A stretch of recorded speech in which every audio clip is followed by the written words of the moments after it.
Guys ஒரு சூப்பரான ஒரு வாழைக்காய் வறுவல் பார்க்கலாமா? சாம்பார், ரசம் இந்த மாதிரிலாம் தயிர் சாதத்துக்கெல்லாம் வேறு லெவல் டேஸ்ட்டாக இருக்கும். வாழைக்காய் பார்த்தீங்கன்னா இப்படி ரவுண்ட் ரவுண்டாக கட் பண்ணிக்கோங்க. ரவுண்ட் ரவுண்டாக கட் பண்ணணும் அவசியம் கிடையாது. உங்கள் சௌரியத்துக்கு ஏற்ற மாதிரி உங்களுக்கு வேணுங்கிற அளவுக்கு பீஸ் போட்டு எடுத்துக்கோங்க.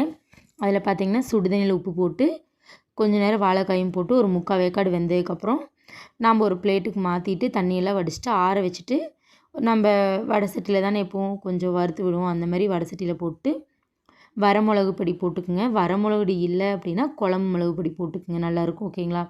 அப்புறம் இது காய்க்கு தேவையான அளவு உப்பு கம்மியாக போட்டுக்குங்க. ஏன்னா நம்ம ஆல்ரெடி காயில் வேக வச்சுருக்கோம் உப்பு போட்டு.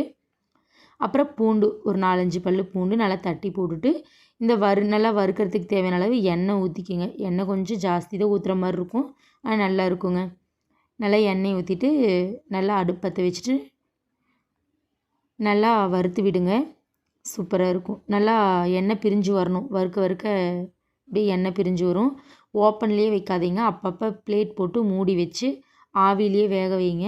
அப்போ தான் நல்லா வெந்து வரும். அந்த கால்வாசி இதுவுமே பச்சை வாசம் அடங்கி இந்த மாதிரி சூப்பராக வந்துடுங்க. டேஸ்ட்டு வேறு லெவலாக இருக்கும். அந்த பூண்டு ஃப்ளேவர், கருவேப்பிலை தழை ஃப்ளேவர்லாம் வேறு லெவலாக இருக்கும். நம்ம வீடியோ பிடிச்சா சப்ஸ்கிரைப் பண்ணுங்கள். பாய். Recipe சூப்பர்னால் comment